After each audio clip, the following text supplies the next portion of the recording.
Champions trophy cricket tournament में भारतीय team के अगले मरहले के लिए क्वालिफाई करने की उम्मीदें चकनाचूर हो गईं। और अब टूर्नामेंट से बाहर होने के बाद भारतीय मीडिया ने अपनी तोपों का रुख भारतीय टीम की जानिब कर दिया है और कप्तान धोनी समेत तमाम खिलाड़ियों को खूब आड़े हाथों लिया। भारतीय खिलाड़ियों को कहा जा रहा है कि क्रिकेट तुम्हारे बस की बात नहीं, तुम सिर्फ शॉपिंग किया करो। अरे धोनी सुनिए, अरे भज्जी आप भी सुनिए, ईशांत आपको तो सुनना ही पड़ेगा। मुंह मत बनाइए, हम चैंपियंस ट्रॉफी हारकर शर्मनाक ढंग से बाहर होने के लिए आप लोगों को जिम्मेदार नहीं ठहरा रहे। हम तो आपके लिए खुशखबरी लेकर आए हैं। देखिए, जब आप मैदान से लुटे पिटे टीम होटल लौटेंगे तो होटल में ही एक शॉपिंग कॉम्प्लेक्स है, बहुत बड़ा है, चिंता मत कीजिए। यहाँ शॉपिंग करेंगे तो कोई आपको हार का जिम्मेदार ठहराने के लिए खोज भी नहीं पाएगा।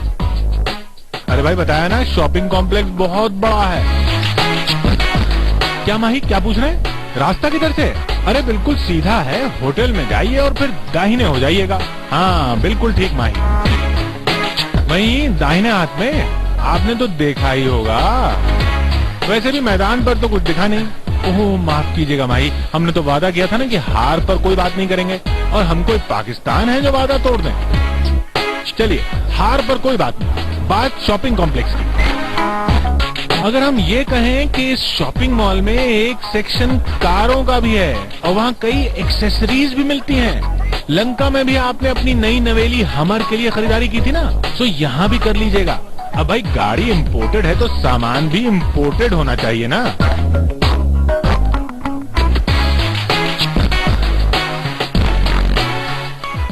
अच्छा भाई, भज्जी के पास जाते हैं, वो कुछ पूछ रहे हैं। हाँ भज्जी बताइए। अरे हाँ भाई, आप भी अपनी हमर के लिए वहाँ शॉपिंग कर सकते हैं। क्या कहा? आपको टी शर्ट चाहिए बिल्कुल नए स्टाइल की? तो भज्जी फिक्र काहे की, आपको तो वैसे भी फिक्र नहीं होती। मैदान पर तो आपकी फिक्र कहीं दिखी नहीं। हाँ, आपकी वजह से टीम जरूर फिक्रमंद हो गई है, लेकिन जाने दीजिए, हमें कौन सी हार पर बात करनी है। हम लोग तो शॉपिंग की बात करते हैं। क्या कहा, समझ गए? चलिए ठीक है, अब देश के लिए कप तो ला नहीं सके, घर वालों और दोस्तों के लिए कपड़े ही खरीद लीजिए। अरे ईशांत, आपका मुंह क्यों बना हुआ है भाई? क्या हुआ जो हार गए? पहले सोच लेते तो मुंह नहीं बनता ना।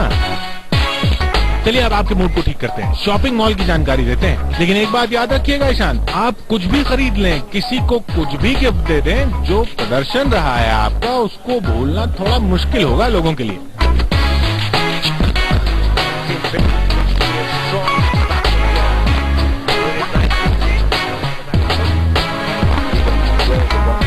लेकिन आपको काहे की फिक्र, जाइए शॉपिंग कीजिए, गम भुलाइए और अपने साथ पूरी टीम को भी ले जाइएगा।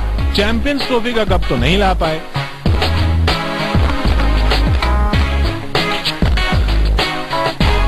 प्रदर्शन, अफसोस, दुख, ये सब दुकान पर तो मिलता नहीं है, तो अपने लिए ही कुछ खरीदारी कर लीजिए। सिर्फ कुछ दिनों कबल क्रिकेट की नंबर 1 टीम का सपना देखने वाली भारतीय क्रिकेट टीम चैंपियंस ट्रॉफी के सेमीफाइनल में भी नहीं पहुंच पाई। इस पर बात करते हैं, हमारे साथ टेलीफोन लाइन पर मौजूद हैं सीनियर भारतीय सहाफी पूनम शर्मा। पूनम जी, इस चैंपियंस ट्रॉफी में क्या चीज ज्यादा बुरी थी, भारतीय टीम की परफॉर्मेंस या फिर उनकी रूठी हुई किस्मत? देखिए आशा, शायद दोनों का ही मेल था यहाँ पर। टीम इंडिया का परफॉर्मेंस भी बहुत ही खराब रहा। शुरुआत से पहले मैच से जो पाकिस्तान के खिलाफ था उसमें उनका परफॉर्मेंस बहुत खराब था।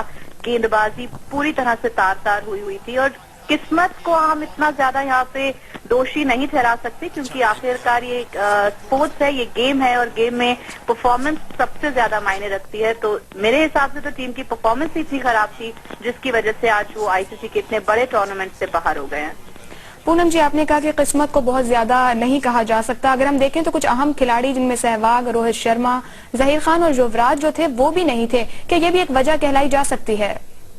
देखिए, रोहित शर्मा को तो पहले से ही ड्रॉप किया गया, उनकी सिलेक्शन नहीं हुई। लेकिन हाँ, बिल्कुल सहवाग, जहीर और युवराज की कमी टीम इंडिया को बहुत ज्यादा खली। खासकर युवराज सिंह जो कि मिडिल ऑर्डर को बहुत ज्यादा स्ट्रांग बनाते हैं, उनकी कमी तो यकीनन तौर पर बहुत ज्यादा खली।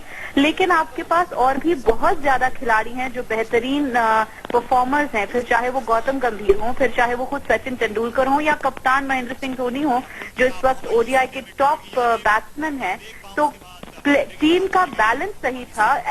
ऐसा बिल्कुल नहीं था कि टीम ये टूर्नामेंट नहीं जीत सकती थी, लेकिन कहीं गेम प्लान खराब हुआ है। बहुत सारे सवाल हैं जो यहाँ उठ रहे हैं और शायद टीम को बैठकर सोचना होगा कि लगातार 2 बड़े टूर्नामेंट्स, पहले T20 और अब ICC चैंपियंस ट्रॉफी, जिसमें टीम पहले दौर से आगे बढ़ ही नहीं पाई, उसकी वजह क्या रही, इस पर जाहिर तौर पर थोड़ा पूनम जी, आपने गेम प्लान का जिक्र किया। भारत में लेफ्ट आर्म स्पिनर्स भी मौजूद हैं, उनके सलाहियतों पर क्यों नहीं भरोसा किया गया? देखिए, ये सवाल जो है ये कप्तान इसके जवाबदेह हैं। बिल्कुल उनसे ये सवाल बार बार पूछा भी गया है और शायद यही वजह है कि पहले मैच में उन्होंने नहीं खिलाया अमित मिश्रा को और दूसरे मैच में उन्हें अमित मिश्रा को खिलाना पड़ा। 5 गेंदबाजों को ना खिलाने का जो खामियाजा उन्हें भुगतना पड़ा पाकिस्तान के खिलाफ, उसको उन्होंने ऑस्ट्रेलिया के खिलाफ शायद उसकी भरपाई करने की कोशिश की, लेकिन वहां पर मौसम की मार पड़ गई और ऑस्ट्रेलिया के खिलाफ भी भारतीय गेंदबाजों का प्रदर्शन बहुत अच्छा नहीं रहा। तो कुल मिलाकर मुझे नहीं लगता यहाँ पर हम ये देखें कि भारतीय टीम की किस्मत खराब हुई या क्या गलत हो गया। यहाँ पर शायद हर चीज टीम इंडिया ने गलत करी। टीम डिसइंटरेस्टेड लग रही थी, इस टूर्नामेंट को उतना सीरियसली नहीं ले रही थी। ये टूर्नामेंट बहुत बड़ा है, 2011 के वर्ल्ड कप से पहले ये सबसे बड़ा पूनम जी, टूर्नामेंट है। यकीनन जैसा आप कह रही हैं कि टूर्नामेंट बहुत बड़ा, लेकिन कहां पर गलती हुई। लेकिन एक पॉजिटिव एस्पेक्ट जरूर साथ रहा कि भारत ने हमने ये देखा कि पाकिस्तान की जीत के लिए आज दुआएं होती रही। आपने भारत में इस तमाम सूरत हाल को कैसे देखा? बिल्कुल ऐसा, आज का जो हिंदुस्तान के क्रिकेट प्रेमियों का नजारा था, वाकई वो शायद हम जितने भी खबर नवीज हैं हमने पहली बार देखा होगा कि इतनी दुआएं मांगी जा रही थी पाकिस्तान की टीम के लिए। और शायद ये क्रिकेट के मैदान से आगे जाकर हम अगर सियासत की बात करें तो उसके लिए एक बहुत अच्छी खबर है, क्योंकि हम हमेशा से यही कहते भी रहे हैं कि खेल जो है वो जोड़ता है दिलों को, और शायद आज वही होता हुआ नजर आया। पाकिस्तान और ऑस्ट्रेलिया का मैच चल रहा था और साथ ही भारत और वेस्ट इंडीज भी उस वक्त खेल रहे थे, लेकिन हमारे खुद के आज तक के न्यूज रूम में ज्यादा लोग जो थे वो पाकिस्तान और ऑस्ट्रेलिया के मैच पर नजरें गड़ाए हुए थे और दुआ कर रहे थे कि पाकिस्तान जीत जाए। और पाकिस्तान की टीम को पूरा कांग्रेचुलेशन कि उन्होंने बहुत ही शानदार मैच ऑस्ट्रेलिया के खिलाफ भी खेला और बिल्कुल आखिरी गेंद तक मैच को लेके गए और फुली डिजर्व करते हैं मुझे सेमीफाइनल में पहुंचना। बहुत बहुत शुक्रिया पूनम शर्मा, जियो न्यूज से बात करने के लिए।